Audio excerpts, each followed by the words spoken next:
Halo, selamat datang kembali di channel Admin Y. Kali ini kita akan membahas tentang Hellboy. Hellboy adalah salah satu karakter ikonik yang lahir dari imajinasi kreatif Mike Mignola, seorang penulis sekaligus ilustrator komik asal Amerika. Pertama kali muncul dalam komik yang diterbitkan oleh Dark Horse Comics pada tahun 1993. Hellboy segera menjadi pusat perhatian karena nuansa gelap, estetika gotik, dan pendekatan artistik yang khas. Mignola dikenal dengan gaya ilustrasi minimalis, bayangan tebal, dan atmosfer suram, yang menjadikan Hellboy berbeda dari karakter komik superhero konvensional. Dunia Hellboy dipenuhi mitologi, cerita rakyat, horor klasik, hingga legenda kuno yang dipadukan dengan kisah modern, menciptakan sebuah jagat naratif unik dan mendalam. Penciptaan Hellboy berawal dari keinginan Mignola untuk membuat karakter yang mampu bergerak di antara dunia manusia dan dunia supernatural. Dia terinspirasi oleh berbagai legenda Eropa, cerita rakyat Slavia, hingga mitologi kuno dari berbagai budaya.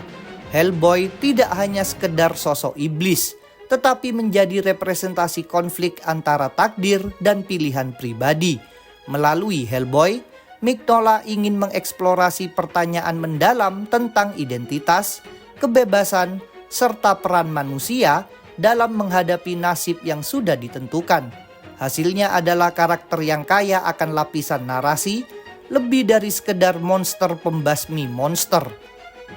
Hellboy pertama kali diperkenalkan dalam komik San Diego Comic Con Comics kedua pada tahun 1993 sebelum mendapatkan serial utamanya.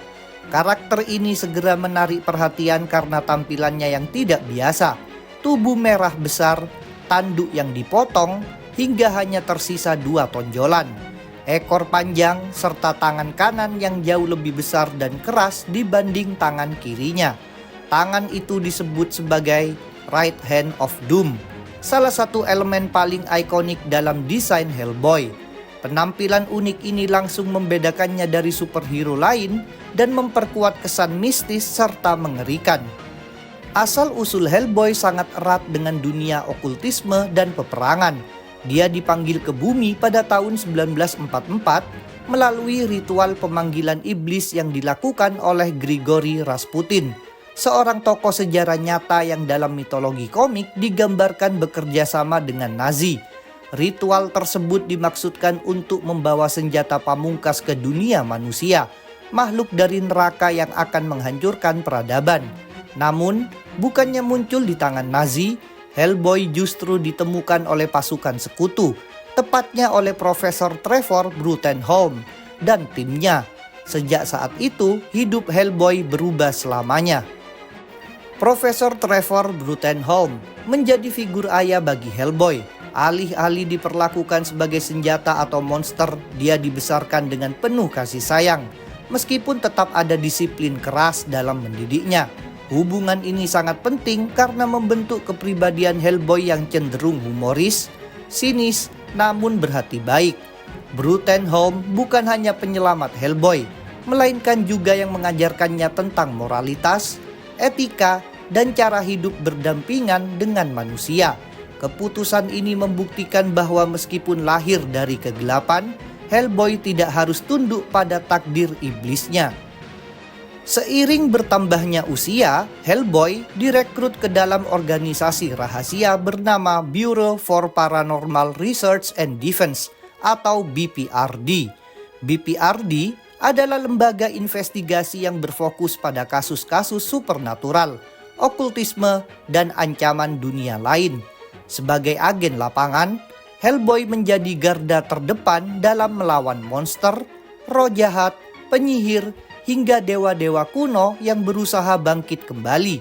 Meskipun terlihat menakutkan, keberadaannya di pihak manusia menunjukkan bahwa Hellboy selalu berjuang untuk melindungi dunia, bukan menghancurkannya. Asal-usul Hellboy sebagai makhluk neraka perlahan terungkap dalam serial komiknya. Dia ternyata adalah anak dari Azael, seorang bangsawan iblis, dan Sarah Hughes, seorang manusia penyihir. Perpaduan ini menjadikannya sebagai makhluk setengah iblis, setengah manusia, dengan takdir besar yang melekat sejak kelahirannya. Hellboy sejatinya adalah pewaris tahta neraka, ditakdirkan memimpin pasukan apokaliptik dan membawa kehancuran dunia manusia. Namun, sejak awal dia memilih jalan yang berbeda, melawan para iblis dan menolak peran yang diwariskan kepadanya. Konflik antara takdir dan kehendak bebas ini menjadi inti utama dalam perjalanan hidupnya. Identitas Hellboy sebagai Anung Un Rama, sebutan dalam bahasa neraka, menegaskan bahwa dia adalah sosok yang seharusnya menjadi penguasa kegelapan. Tanduknya yang dipotong sendiri menjadi simbol penolakan terhadap takdir tersebut.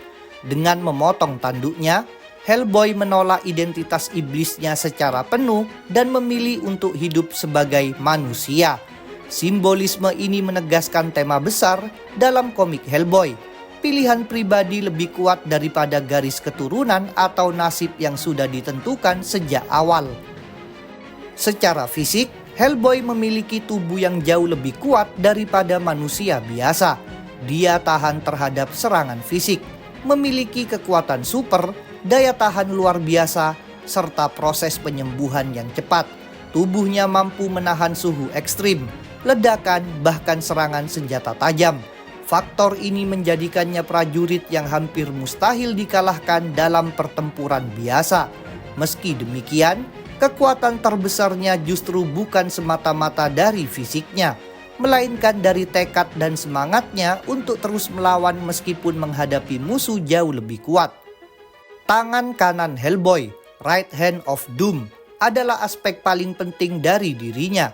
Tangan ini bukan tangan asli, melainkan peninggalan kuno yang melekat pada dirinya sejak lahir, terbuat dari material mistis yang tidak bisa dihancurkan. Tangan ini memiliki kekuatan besar yang diyakini sebagai kunci untuk membangkitkan kekuatan apokaliptik. Banyak entitas kosmik, termasuk Rasputin, berusaha memanfaatkan tangan ini untuk membuka pintu menuju kiamat. Namun, Hellboy menolak menyerahkan tangannya dan justru menggunakannya sebagai senjata untuk melindungi dunia. Selain kekuatan fisik, Hellboy juga memiliki kemampuan melawan makhluk supernatural. Dia kebal terhadap api, mantra sihir tingkat rendah, serta bisa berinteraksi langsung dengan entitas gaib. Sebagai makhluk neraka, dia mampu memahami bahasa kuno, runik, dan simbol-simbol okultisme yang tidak bisa dimengerti manusia biasa. Kemampuan ini sangat berguna dalam investigasi BPRD, karena seringkali musuh-musuh yang mereka hadapi bukan sekedar monster fisik, melainkan kutukan, ritual, atau makhluk dari dimensi lain. Namun, meskipun memiliki potensi sebagai penguasa neraka, Hellboy jarang menggunakan kekuatan penuhnya.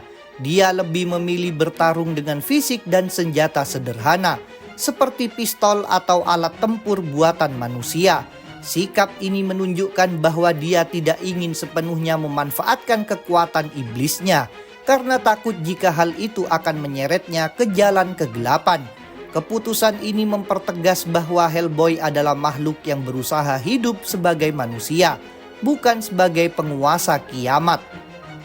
Sebagai anggota BPRD, Hellboy tidak pernah bekerja sendirian. Dia memiliki tim yang terdiri dari individu dengan latar belakang dan kemampuan unik. Salah satu rekan terdekatnya adalah Ape Sapien, makhluk humanoid akuatik dengan kecerdasan tinggi dan kemampuan psikis. Ape sering menjadi penyeimbang bagi Hellboy karena sifatnya yang tenang dan analitis. Berbeda dengan sifat impulsif dan keras kepala Hellboy, hubungan keduanya menyerupai persahabatan sejati, saling melengkapi dalam setiap misi berbahaya. Selain Ape, ada juga Liz Sherman, seorang wanita dengan kekuatan pyrokinesis yang luar biasa. Liz memiliki kemampuan untuk mengendalikan dan menciptakan api, tetapi kekuatannya seringkali menjadi beban karena sulit dikendalikan. Hellboy berperan sebagai pelindung sekaligus kakak bagi Liz, selalu meyakinkan bahwa dia lebih dari sekedar kekuatannya. Kehadiran Liz memperlihatkan sisi penuh empati dalam diri Hellboy, yang meski terlihat keras, sebenarnya sangat peduli pada orang-orang di sekitarnya. Johann Kraus adalah anggota lain dari BPRD yang cukup unik. Dia sebenarnya adalah arwah yang kehilangan tubuhnya dalam kecelakaan, sehingga kini hidup dalam bentuk energi spiritual yang dikurung dalam pakaian khusus. Dengan kemampuannya, Johann bisa berinteraksi dengan roh, memecah misteri supernatural, dan menjadi aset penting dalam tim. Hubungan Hellboy dengan Johann memperlihatkan bahwa meskipun mereka berbeda jauh, Hellboy tetap menghargai setiap individu dalam timnya, tanpa memandang bentuk fisik atau asal-usul. Salah satu aspek paling menarik dari Hellboy adalah dinamika tim di dalam BPRD. Meskipun dia sering digambarkan sebagai sosok yang suka bekerja sendiri, kenyataannya Hellboy selalu dikelilingi oleh orang-orang dengan kemampuan unik yang memperkuat misinya. Tim ini tidak hanya menjadi sekutu dalam pertempuran, tetapi juga keluarga pengganti yang mengisi kekosongan emosional Hellboy. Kehangatan, persahabatan, hingga konflik internal di antara mereka menambah kedalaman cerita dan memperlihatkan bahwa bahkan makhluk supernatural pun membutuhkan ikatan manusiawi. Hubungan Hellboy dengan Profesor Trevor Bruttenholm juga terus berlanjut meskipun dia sudah dewasa dan menjadi agen terkemuka BPRD. Bruttenholm tetap berperan sebagai penasehat moral dan sumber kebijaksanaan, terutama ketika Hellboy dihadapkan pada dilema besar tentang asal-usulnya. Keberadaan figur ayah ini mempertegas bahwa Hellboy adalah sosok yang meski lahir dari kegelapan, tetap bisa diarahkan ke jalan yang benar berkat didikan dan bimbingan yang penuh kasih. Kehilangan Bruttenholm di kemudian hari menjadi salah satu titik emosional paling penting dalam kehidupan Hellboy. Dalam menjalankan misinya, Hellboy berhadapan dengan berbagai musuh yang diambil dari mitologi, cerita rakyat, hingga legenda kuno. Misalnya dia sering berhadapan dengan penyihir yang bangkit dari kubur, vampir kuno, makhluk hasil eksperimen, hingga dewa-dewa pagan yang terlupakan.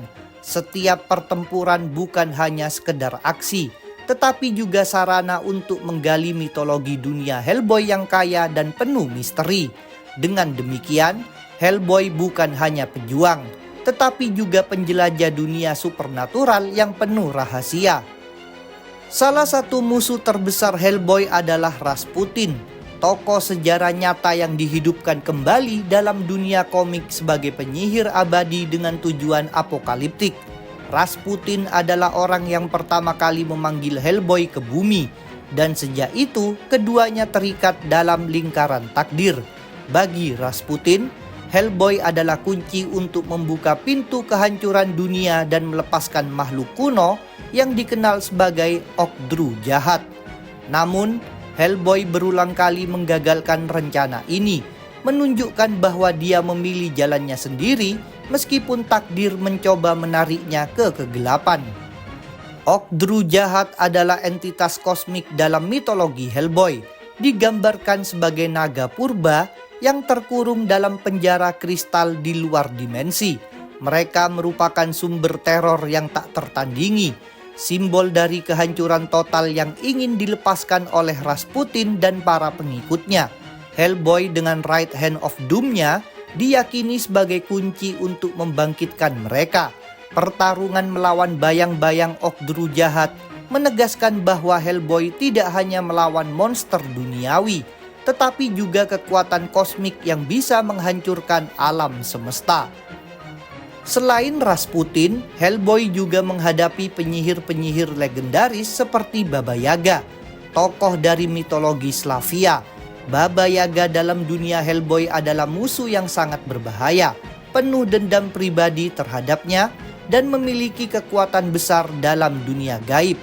Pertemuan Hellboy dengan Baba Yaga menunjukkan bahwa dia harus berhadapan bukan hanya dengan kekuatan fisik, tetapi juga dengan sihir kuno yang mampu melampaui batas logika manusia. Konflik-konflik ini memperlihatkan betapa luasnya cakrawala mitologi yang dijelajahi dalam seri Hellboy. Meskipun sering digambarkan sebagai petarung brutal, Hellboy sebenarnya memiliki sifat humoris yang khas.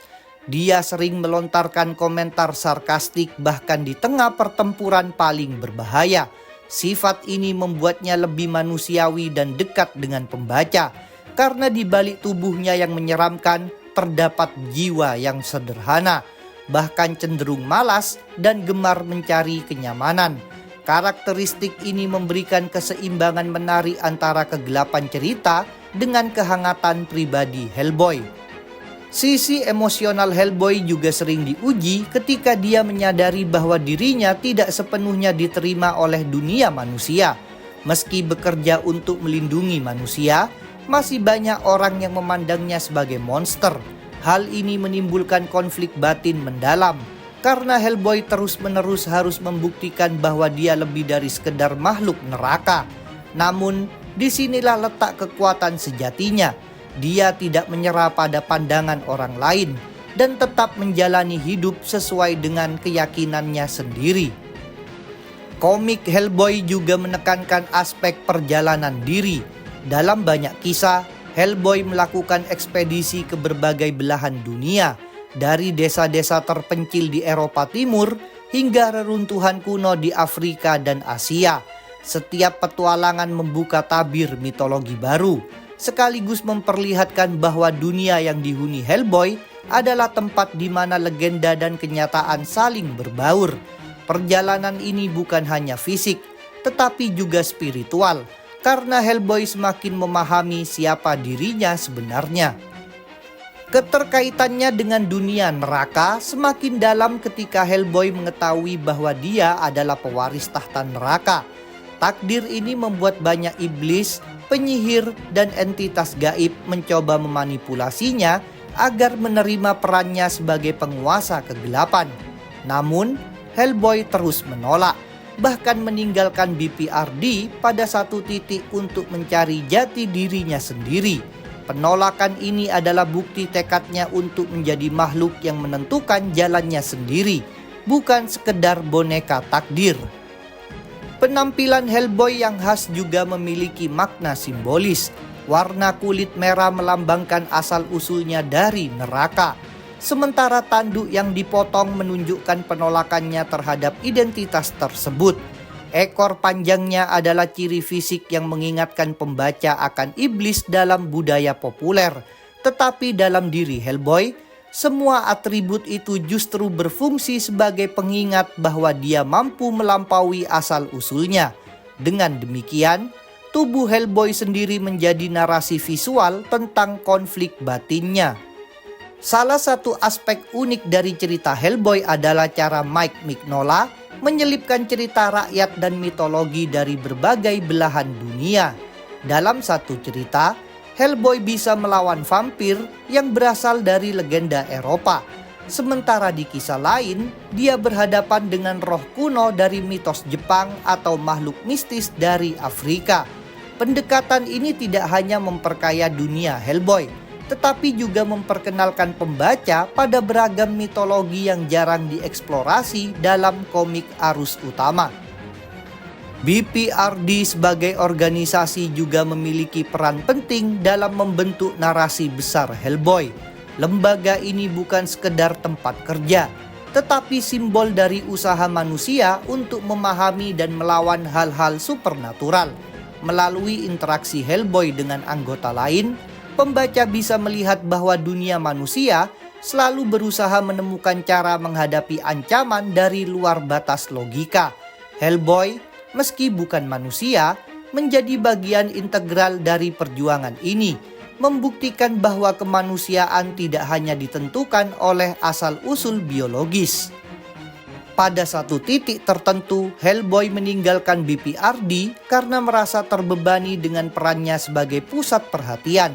Keputusan ini memperlihatkan sisi individualisnya yang ingin mencari kebebasan dan hidup tanpa bayang-bayang organisasi atau takdir besar.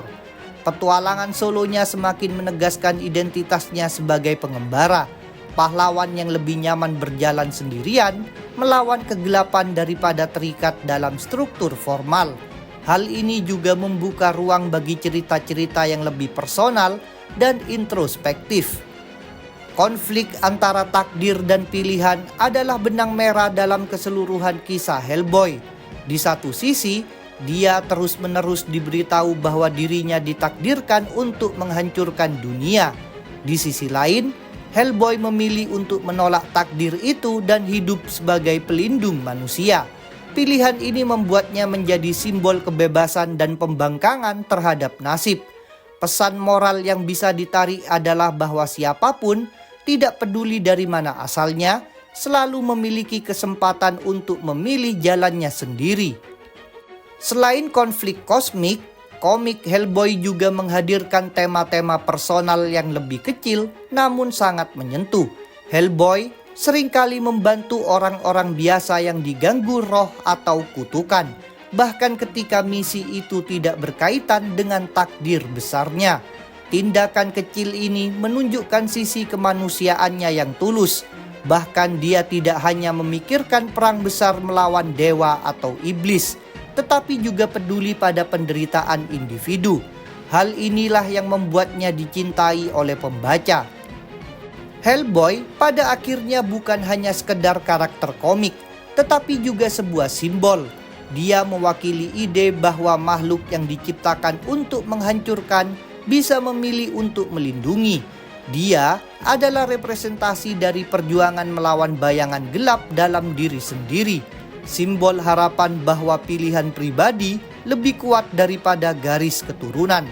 Dengan memadukan mitologi, horor, dan kisah manusiawi, Mike Mignola menciptakan sosok yang terus relevan dan abadi dalam dunia komik. Hellboy adalah karakter yang rumit dan penuh lapisan. Lahir dari neraka namun memilih melindungi manusia. Memiliki kekuatan apokaliptik namun menolak menggunakannya. Dikelilingi oleh kegelapan namun tetap memancarkan sisi humoris dan empati.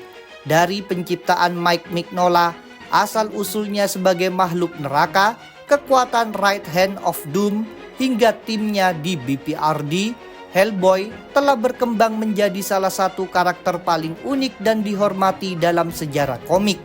Dia adalah pahlawan yang lahir dari kegelapan, tetapi memilih menjadi cahaya bagi dunia. Itulah tadi sedikit pembahasan tentang Hellboy. Jangan lupa subscribe, like, komen, dan share channel ini dan channel Marvel Universe Indonesia. Kalian bisa request pembahasan dan memberikan dukungan melalui Saweria. Link ada di deskripsi. Sampai berjumpa kembali dalam video berikutnya. Terima kasih.